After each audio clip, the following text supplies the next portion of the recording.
दोस्तों, एक महिला जिसका उम्र लगभग 60 साल रहा होगा, वो अपने घर में अकेले रह रही थी। वो सरकारी टीचर थी और रिटायर हो चुकी थी। उसके पति का कई साल पहले ही देहांत हो चुका था। उस औरत का एक लड़का था जिसका नाम वैभव था। वह अपनी पत्नी के साथ बेंगलोर में नौकरी कर रहा था। मेरे दोस्तों, इधर जो उसकी माँ सुनीता है, वो अपने घर में अकेले रहती थी और कई लोगों को वो भाड़े पे अपना रूम भी दे चुकी थी। उधर से भाड़े का भी पैसा आता था और इसका पेंशन का भी पैसा आता था। पैसे की कोई दिक्कत थी नहीं। अब वो एक नौकरानी को रखी थी, एक लड़की को। वह खाना बनाने के लिए आती थी, सुबह चली जाती थी, फिर शाम को आती थी, चली जाती थी। इसी तरह एक दिन जब खाना बनाने के लिए उसकी नौकरानी आती है तो देखती है कि घर में जो औरत है सुनीता, वो बेहोशी की हालत में पड़ी है। जब उसके पास जाकर जगाती है उसकी नौकरानी, तो देखती है कि तो मर चुकी है। फिर वहां से भागते हुए अपने पास पड़ोस के बगल में जो भी लोग थे उनको बताती है। सब लोग भागकर दौड़ कर आते हैं तो देखते हैं सच में सुनीता की मौत हो चुकी है। इसके बाद उसके लड़के को फोन किया जाता है। उसका लड़का फ्लाइट पकड़ के बेंगलोर से महाराष्ट्र आता है और मौके पर पुलिस को बुलाया जाता है। पुलिस बॉडी को लेकर पोस्टमार्टम के लिए भेज देती है। पोस्टमार्टम का जब रिपोर्ट आता है, जो कहानी निकलकर सामने आती है दोस्तों, उसको सुनकर आप हैरान और परेशान हो जाएंगे।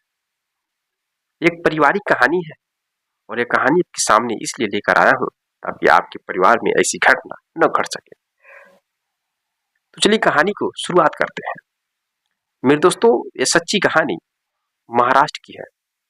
महाराष्ट्र में सुनीता नाम की एक औरत रहती है जो कि सरकारी टीचर थी और उससे रिटायर हो चुकी थी और अपने मकान में अकेले रहा करती थी। उसका जो लड़का था वैभव, अपनी पत्नी के साथ बेंगलोर में नौकरी कर रहा था। इधर उसकी माँ सुनीता जिस मकान में रहती थी, उसी मकान में एक किराएदार था जिसका नाम बंटी होता है। वो बंटी अपनी पत्नी के साथ इस सुनीता मैडम के मकान में रहा करता है। बंटी रहने वाला कलकत्ता का होता है और महाराष्ट्र में रहकर 13,000 की नौकरी कर रहा था एक कंपनी में। अब लगभग 6 महीने बीत चुके थे। 6 महीने के बाद जो बंटी होता है वह अपने पत्नी से कहता है, ऐसा है कि पैसा बचते नहीं है, मात्र 13,000 रुपये मंथली मिलता है, इसलिए तुम घर चली जाओ और मैं अकेले ही यहाँ पर रहकर कमाऊंगा और बीच में आता रहूंगा।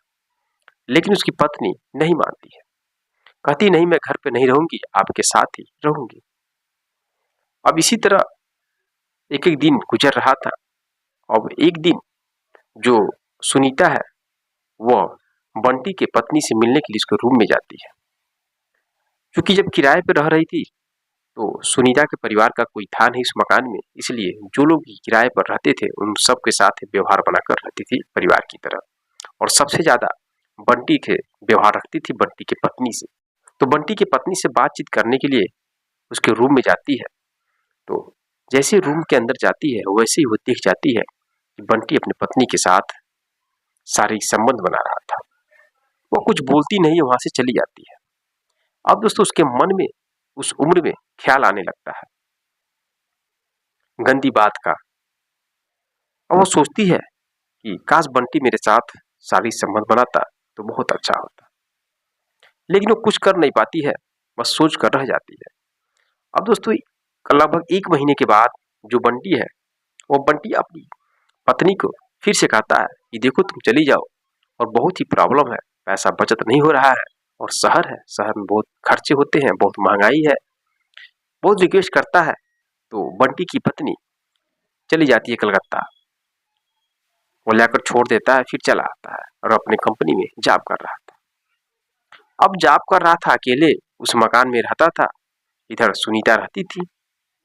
अब वह एक दिन सुनीता से कहता है कि मैम, मैं अब दूसरी कंपनी में जा रहा हूँ और मैं आपके जो रूम है उसको छोड़ रहा हूँ। तो इस बात पर सुनीता कहती है कि ऐसा है, अगर रूम छोड़ के जाओगे तो 3 महीने का एडवांस पैसा देकर जाना। अब वो कहता है कि मैडम ऐसी तो मैं पहली बार सुन रहा हूँ कि अगर रूम छोड़कर जाया जाता है तो पैसा दिया जाता है एडवांस में, ऐसा तो मैं कहीं नहीं सुना हूँ। फिर वो कहती है ऐसा है कि जब तुम रूम छोड़ के जाओगे तो कोई इतना जल्दी मेरा रूम भाड़े पर नहीं लेगा, समय लगेगा, इसलिए मेरा ही नुकसान होगा, तुम्हें पैसा देना पड़ेगा। और फिर कहती है अगर पैसा नहीं देना चाहते हो तो एक काम मेरा करना पड़ेगा। बंटी कहता है क्या?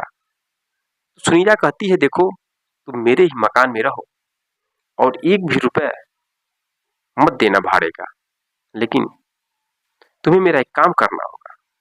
अब बंटी कहता है कि मैम बताइए कौन सा काम करना होगा। अब दोस्तों जो सुनीता वो कहती है ऐसा है कि जो तुम काम अपनी पत्नी के साथ करते हो वही काम मेरे साथ करना है। अब ये शब्द सुन करके दोस्तों जो बंटी होता है वो भी सोचता है कि पत्नी तो अपने घर है और मैं भी यहाँ पे अकेला हूँ और भाड़े का पैसा भी नहीं देना पड़ेगा और इसके साथ एंजॉय भी कर लेंगे। अब दोस्तों इस बात को मान जाता है और छोड़कर नहीं जाता है उसके मकान को और वहीं से उसी कंपनी में काम करता है और इसके साथ शारीरिक संबंध बनाता है। ऐसी दोस्तों दिनचर्या उन दोनों की चल रही थी। अब लगभग 8 महीने बीत जाते हैं। इधर जो बंटी था वो ऊब चुका था। अब वो चाहता था कि मैं यहाँ से चला जाऊं, मैं इसके साथ शारीरिक संबंध न बनाऊं। इस वजह से वह कहता है कि मैं जाना चाहता हूँ दूसरे कंपनी में, वहां पर ज्यादा पैसे मिल रहे हैं और इसलिए मैं आपका रूम छोड़ना चाहता हूँ, मुझे जाने दीजिए।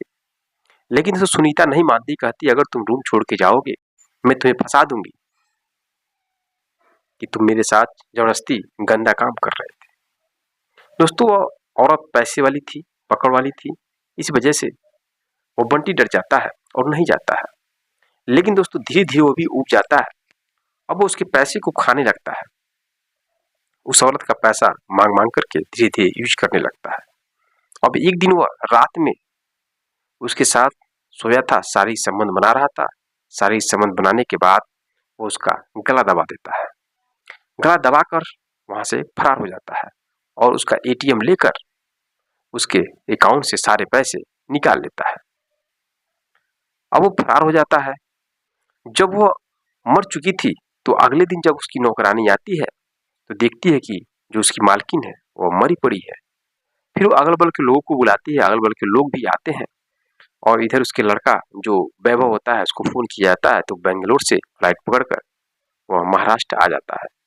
आने के बाद उसके बॉडी को पोस्टमार्टम के लिए भेजा जाता है तो पता चलता है कि उसकी मौत किसी साधारण यानी कि वैसे हार्ट अटैक से या फूड पॉइजन से नहीं हुआ है। पता चला कि उसके गला दबाने से उसकी मौत हुई है। अब दोस्तों उसका लड़का वैभव सोचता है कि मेरी माँ को किसने मारा। उसके पहले दोस्तों वह अपनी माँ का जो पासबुक है वो बैंक में जाता है चेक कराने के लिए, जो भी माँ का पैसा है उसको निकाल लिया जाए, जो भी प्रोसेस है। तो जब बैंक में चेक कराता है तो उसके माँ के अकाउंट में एक भी रुपया नहीं था और बहुत ही हैरत में पड़ जाता है। वो सोचने लगता है कि मेरी माँ के पास तो पैसे बहुत थे, पैसा गया कहाँ। अब वैभव अपने पत्नी से बताता है, उसकी पत्नी कहती है ऐसा है कि आप बैंक मैनेजर से मिल के अच्छे से पता कराइए, डिटेल दीजिए कि आपके माँ के अकाउंट से जो पैसा है वो कब निकाला गया है।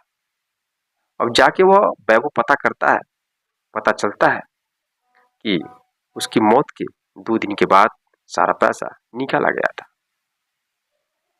अब पैसा निकाला गया था उसके हिसाब से डिटेल निकाला जाता है और डिटेल निकालने के बाद दोस्तों जो बंटी होता है उसके लोकेशन के बारे में मालूम चल जाता है।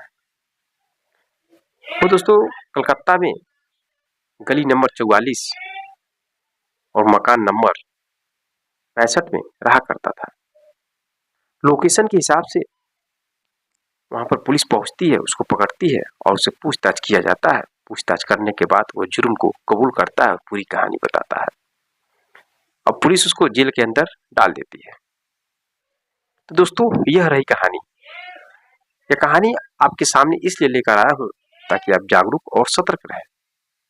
मेरे दोस्तों जो कोई भी लोग अपना घर छोड़कर बाहर कमाने के लिए जाते हैं, उनका परिवार घर पर रहता है और उस अनजान जगह पर दूसरे औरतों के साथ चंद पलों के लिए, एंजॉय के लिए लोग शारीरिक संबंध बनाने लगते हैं और उस वजह से कुछ लोग इस बुरी तरह से फंस जाते हैं कि उनका जीवन पूरा बर्बाद हो जाता है, बहुत बड़ा क्राइम हो जाता है। तो आपसे रिक्वेस्ट है कि आप लोग कहीं भी रहिए, लेकिन इन सब चीजों में नहीं फंसे तो ही अच्छा होता है। अपने परिवार में रहिए और अपने परिवार को देख रेख करिए। बाहर आप कमा रहे हैं तो किसी भी औरत के चक्कर में मत पड़िए। दोस्तों, अगर आपको यह जानकारी अच्छी लगी, कुछ सीखने के लिए मिला, तो चैनल को सब्सक्राइब, वीडियो को लाइक जरूर करें। मिलते हैं नेक्स्ट वीडियो में नेक्स्ट कहानी के साथ। तब तक के लिए जय हिंद, जय भारत।